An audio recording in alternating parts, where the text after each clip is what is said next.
Alhamdulillah wassalatu wassalam ala Sayyidina Rasulillah Sayyidina Muhammad ibn Abdullah wa ala alihi wa ashabihi wa mawalah.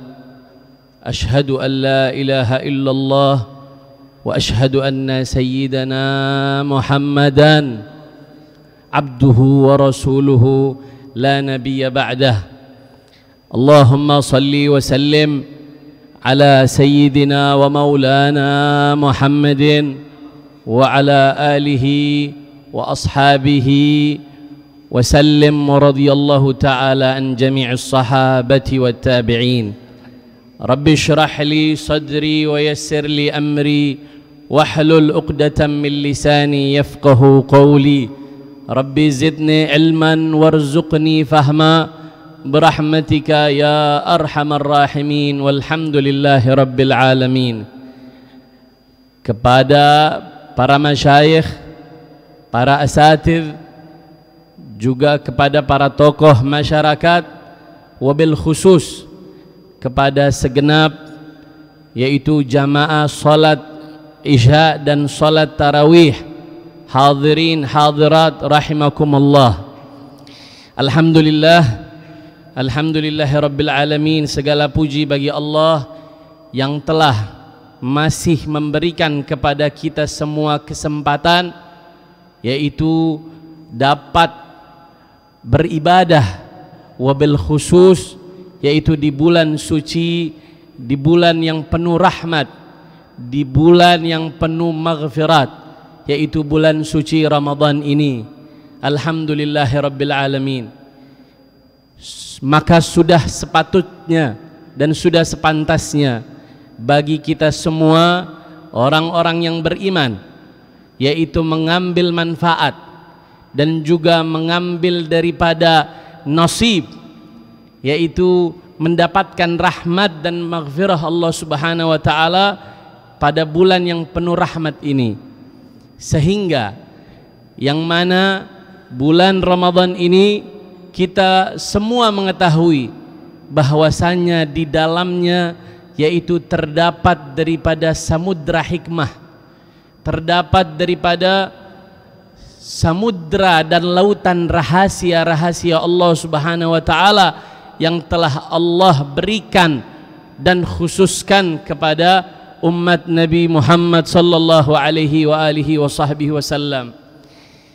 Sungguh rahasia-rahasia dan hikmah yang sangat banyak, yang begitu luas dan begitu banyaknya dapat kita yaitu pahami, dan begitu kita dapat resapi. Agar apa? Agar kita mampu dan kita juga dapat selalu senantiasa daripada mengagungkan yaitu kebesaran Allah Subhanahu wa ta'ala. Di dalam kesempatan yang penuh insyaallah penuh keberkahan di malam hari ini, sedikit daripada membahas yaitu hikmah-hikmah, yaitu rahasia-rahasia yang terkandung di dalam bulan suci Ramadan itu, dengan banyak rahasia dan banyak hikmah. Akan tetapi kita hanya membahas daripada sedikit yang kita lakukan daripada setiap hari di bulan suci Ramadan. Sekurang-kurangnya ada 4 sampai 5 rahasia di mana Allah Subhanahu wa taala khususkan untuk umat Islam di bulan suci Ramadan ini. Yang pertama, an-niyat. Yang pertama adalah niat. Kita semua mengetahui yang mana di seluruh ibadah yang Allah Subhanahu wa taala wajibkan kepada kita semua dan Nabi Muhammad sallallahu alaihi wasallam ajarkan kepada kita semua, yang mana semua ibadah tersebut ada dasar dan ada landasan daripada niat. Sehingga ibadah yang kita kerjakan atau perbuatan yang kita kerjakan itu ada mengandung nilai ibadah, pahala di sisi Allah Subhanahu wa taala. Kita bisa melihat di hari-hari biasa, di selain bulan Ramadan, bagaimana orang-orang semuanya, kita semua melakukan aktivitas, tidak berpuasa. Begitu sampai pagi hari, pada jam 9, pada jam 10, perut sudah merasakan lapar, sehingga perut ini membutuhkan asupan daripada makanan dan minuman agar bisa apa? Agar bisa kita bertahan dan berkuat, dan kuat agar bisa yaitu melanjutkan daripada aktivitas kita sehari-hari. Kemudian dilanjutkan di waktu siang hari, makin lapar kalau tidak diisi dengan makanan ataupun minuman, sehingga kita harus untuk memberikan asupan kepada lambung kita agar bisa bertahan hidup, agar bisa melanjutkan daripada aktivitas kita sehari-hari.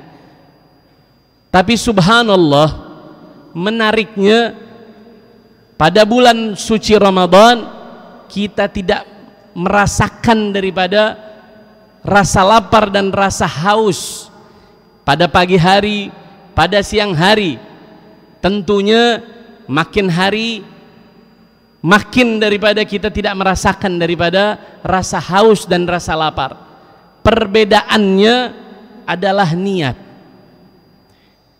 Perbedaannya adalah keyakinan yang kita tancapkan di dalam hati kita, sehingga hal tersebut yang membedakan di waktu yaitu selain bulan Ramadan kita merasakan lapar dan haus, itu berbeda yaitu daripada bulan suci Ramadan.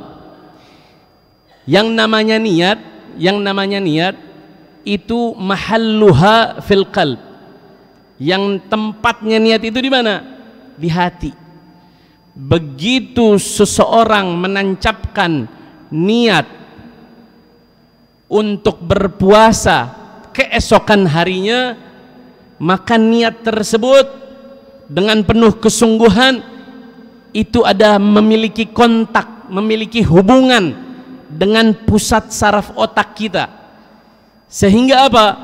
Begitu kita menancapkan niat di malam hari dan niat tersebut berkontak dan berkomunikasi langsung dengan pusat saraf otak kita, sehingga pusat saraf otak kita menginstruksikan kepada seluruh jaringan organ tubuh kita semua agar apa? Agar senantiasa bersiap-siap untuk yaitu melakukan penghematan energi besar-besaran. Bersiap-siap untuk apa? Untuk mengatur daripada produktivitas dan cara bekerja hormon kita agar tidak terlalu diforsir, sehingga begitu pusat saraf otak menginstruksikan kepada seluruh organ tubuh kita, maka semua organ tubuh kita itu sudah bersiap-siap, sudah melakukan penghematan sebesar-besarnya agar yaitu dapat menjalankan daripada puasa, yaitu dapat bertahan, tidak mendapatkan asupan makanan dan minuman di pagi hari, kemudian di siang hari, kemudian sampai terbenamnya matahari. Maka dari situ hikmah daripada kita menancapkan niat kita, wabil khusus sebagaimana yang kita ketahui, yaitu di dalam fikih madhab Syafi'i, Al-Imam Syafi'i berpendapat bahwasannya seseorang atau seorang muslim wajib setiap malam harinya pada bulan suci Ramadan untuk selalu menancapkan niat di malam hari. Agar apa? Agar yang tadi, agar seluruh organ tubuh kita itu sudah siap semuanya untuk tidak menerima daripada asupan makanan dan minuman ketika pagi hari dan sore hari, dan juga yaitu daripada sampai terbenamnya matahari. Ibadallah, sungguh kita bisa dapat melihat dan kita dapat memahami satu hal yang sering kita laksanakan di malam hari, tapi begitu besar memiliki nilai dan kandungan hikmah yang luar biasa yang mungkin bagi sebagian dari kita yaitu hanya memahami atau melihat daripada berniat itu sesuatu yang biasa saja, sesuatu yang biasa saja. Kita menganggap niat tersebut adalah satu rukun daripada rukun-rukun di bulan puasa, yaitu melaksanakan niat tersebut.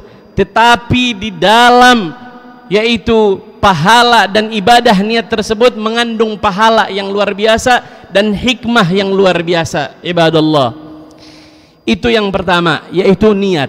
Sebagaimana Nabi Muhammad sallallahu alaihi wasallam bersabda, innamal a'malu binniyat. Segala sesuatu perbuatan, amal perbuatan kita harus didasari yaitu dengan niat. Sehingga hal-hal yang tadinya biasa saja, hal-hal yang tadinya perkara mubah, ketika kita melaksanakan perkara-perkara yang hanya bernilai mubah, yaitu dibolehkan di dalam syariat, akan tetapi kita berniat, yaitu sebagai satu contoh, minum air dan makan, minum dan makan sesuatu perkara mubah di dalam syariat Islam. Akan tetapi ketika seseorang begitu dia mau makan dan begitu dia mau minum, dia berniat kepada Allah Subhanahu wa taala agar mendapatkan energik, agar mendapatkan kekuatan, sehingga dia bisa menjalankan daripada ibadah kepada Allah Subhanahu wa taala.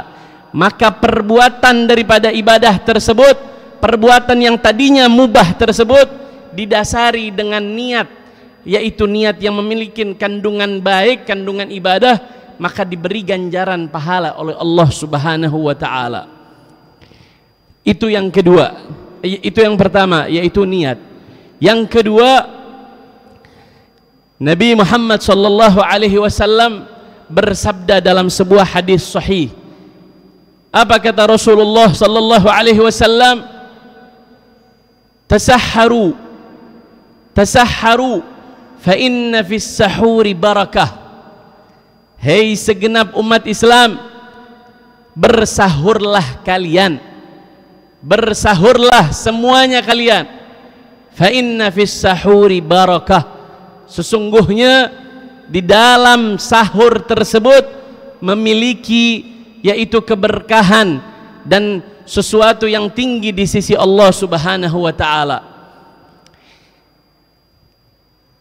Kita bisa melihat yaitu orang-orang di sana yang melakukan ibadah puasa, yang melakukan daripada puasa tersebut mungkin dapat berbangga, yaitu bisa berpuasa tanpa melaksanakan sahur, tanpa dia makan sahur.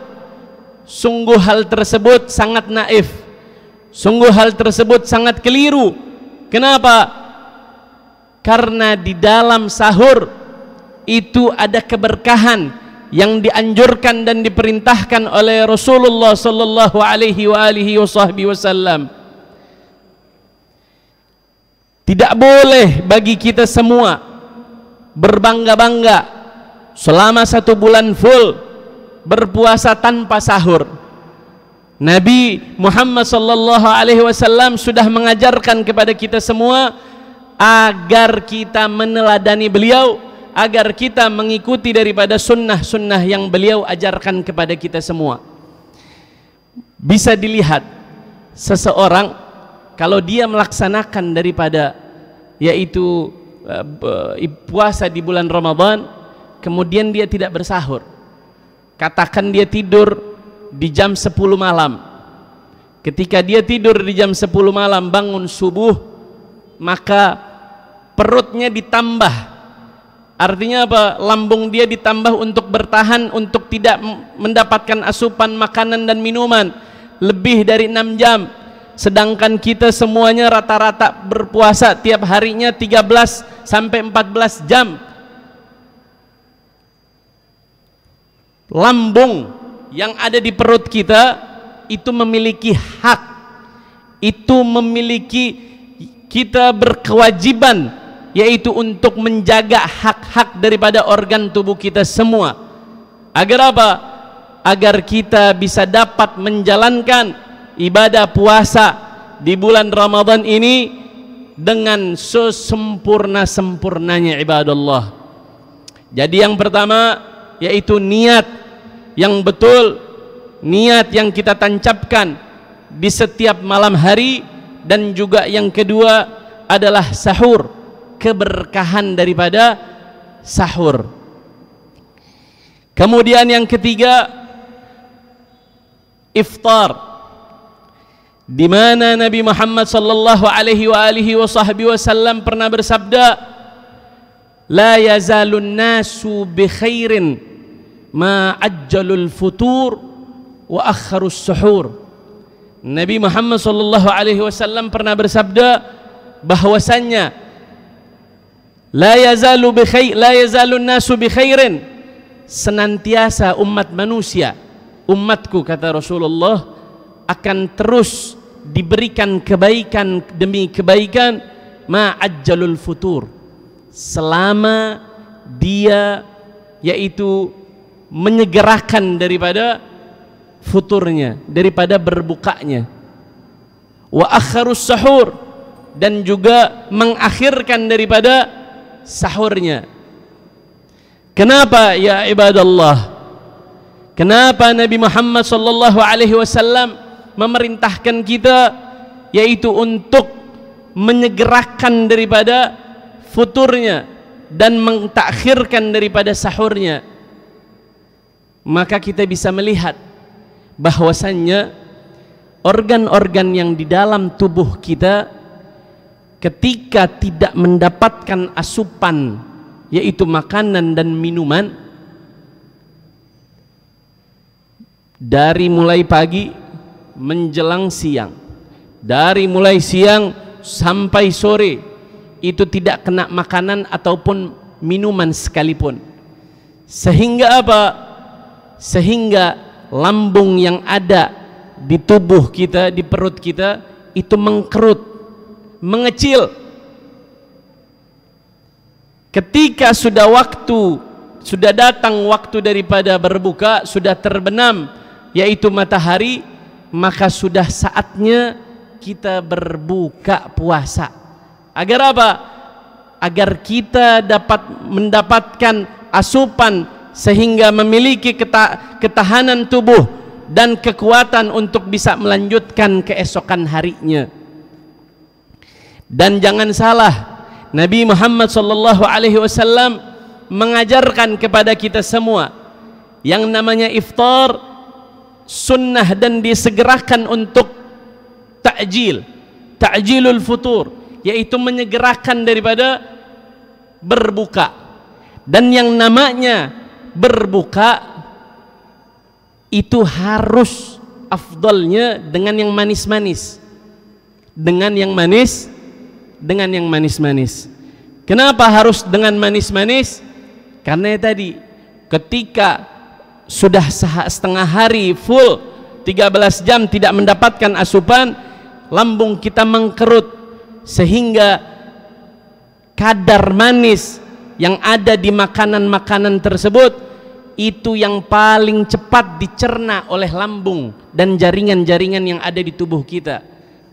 Kita boleh mungkin berbuka dengan selain yang manis-manis, akan tetapi kaget badan kita sehingga mungkin setelahnya ada mendapatkan gangguan atau sakit dan seterusnya dan seterusnya.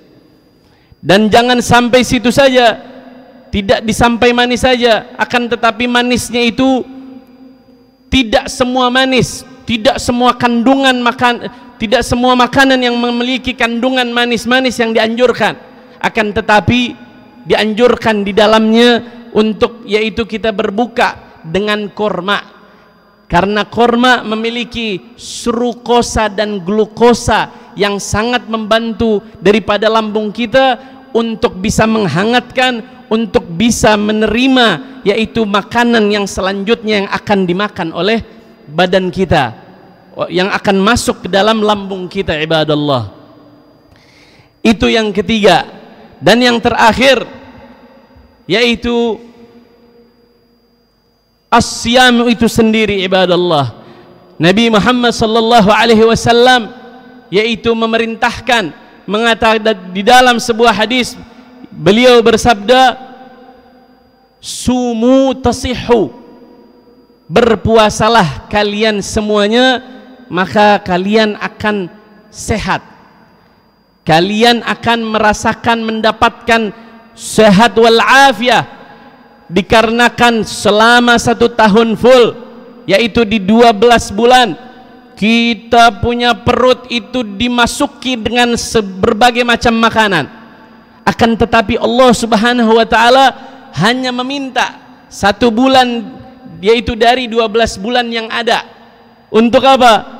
Untuk memberikan yaitu istirahat kepada organ-organ tubuh kita, terutama ginjal dan terutama sistem-sistem pencernaan yang ada. Agar apa? Agar mereka beristirahat, mereka tidak diforsir selama 12 bulan full, yaitu bekerja untuk mencerna makanan dan minuman yang masuk ke dalam tubuh kita, ibadallah. Maka dari itu, daripada nasihat yang singkat ini kita dapat memahami yaitu daripada hikmah-hikmah dan rahasia-rahasia yang mana perbuatan tersebut yang kita lakukan di dalam keseharian kita, yang mungkin kita tidak sadar, yang mungkin kita tidak bisa memahami betapa begitu besarnya yaitu kandungan hikmah dan maksud kebaikan yang Allah berikan kepada umat manusia, khususnya umat Islam, ibadallah. Maka dari itu kita yaitu memohon kepada Allah subhanahu wa ta'ala agar Allah subhanahu wa ta'ala senantiasa memberikan kita rahmatnya, memberikan kita yaitu maghfirahnya, dan yang terakhir memberikan daripada itqun minan nar, yaitu kebebasan yang mana dari api neraka. Kita berdoa, kita memohon kepada Allah subhanahu wa ta'ala agar menjadikan yaitu segala macam ibadah yang kita lakukan di bulan Ramadan ini semuanya bernilai dan diberikan dan dibalas oleh Allah subhanahu wa ta'ala dengan pahala dan balasan yang berlipat ganda.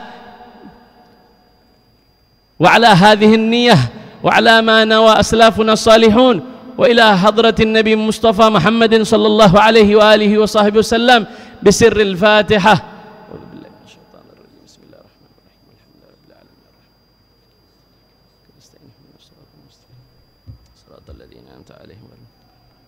آمين آمين يا رب العالمين. واعفنا يا كريم، واعفنا الرحيم، واعفنا ذا الجلال والإكرام. ربنا تقبل منا إنك أنت السميع العليم، تب علينا إنك أنت التواب الرحيم. وصلى الله على سيدنا ومولانا محمد وآله وصحبه وسلم. الحمد لله رب العالمين، والعفو منكم وهذا مني، والسلام عليكم ورحمة الله تعالى وبركاته.